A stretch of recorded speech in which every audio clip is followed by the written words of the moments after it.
संतोष का फल मीठा होता है। संतोष का फल मीठा होता है। पंडित मोहनराम अपनी पत्नी माया के साथ रहते थे। एक जब वो अपने विद्यार्थियों को पढ़ाने के लिए जा रहे थे तो उसकी पत्नी माया ने उनसे सवाल किया कि आज घर में खाना कैसे बनेगा, क्योंकि घर में केवल मात्र एक मुट्ठी भर चावल ही है।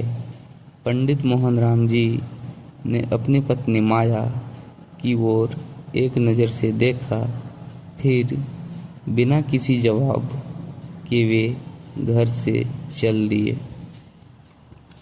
शाम को वे जब वापस लौटकर आए तो भोजन के समय थाली में कुछ उबली हुई चावल और पत्तियां देखी।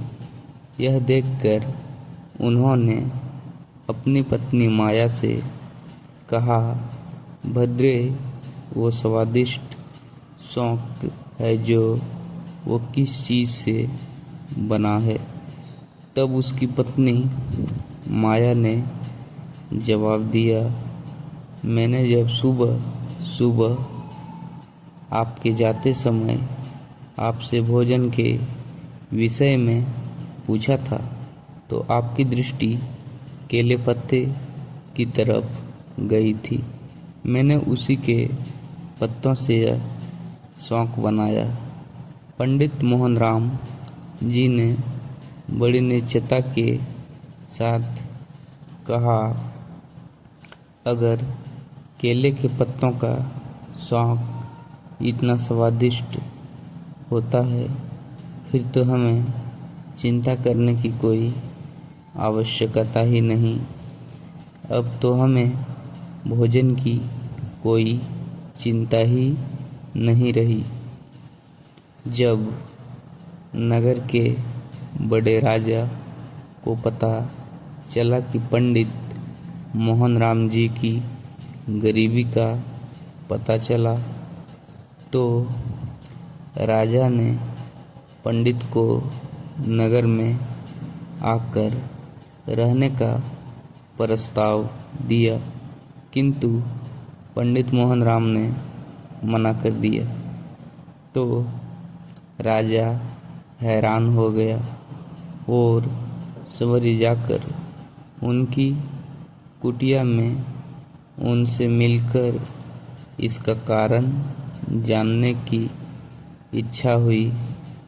राजा उनकी कुटिया में गया तो राजा ने काफ़ी देर इधर उधर की बातें की, लेकिन वो असमंजस में था कि अपनी बात किस तरह से पूछे।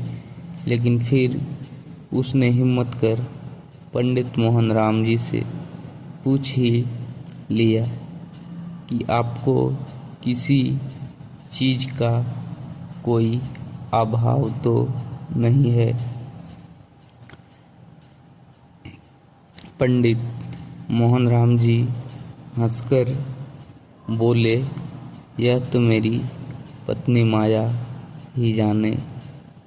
इस पर राजा पत्नी माया की ओर आमुख हुए और उसमें वही सवाल किया तो पंडित मोहनराम जी की पत्नी माया ने जवाब दिया कि अभी मुझे किसी भी तरीके का अभाव नहीं है, क्योंकि मेरे पहनने के वस्त्र इतने नहीं फटे हैं कि वो पहने ना जा सकते, और पानी का मटका भी तनिक नहीं फूटा कि उसमें पानी नहीं आ सके। और इसके बाद मेरे हाथों की चूड़ियाँ जब तक है मुझे किसी चीज़ का अभाव हो नहीं सकता। और फिर सीमित साधनों में भी संतोष की अनुभूति हो तो जीवन आनंदमय हो जाता है। दोस्तों, इसीलिए जीवन में कोई लालसा ना रखें। मित्रों, जीवन खुश होकर जिएं। दोस्तों, एक छोटी सी कहानी। धन्यवाद। कैसा लगा हमें कमेंट बॉक्स में ज़रूर बताना। मैं आपका दोस्त रंजित पंडित दिल से आप सबको धन्यवाद करता हूँ और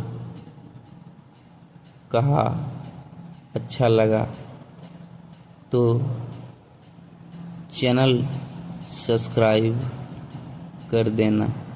और आप जहाँ से भी देख रहे हो, हमेशा परमात्मा से प्रार्थना करता हूँ कि आप सब मुस्कुराते रहिए और मेरा चैनल को सब्सक्राइब कर दीजिए।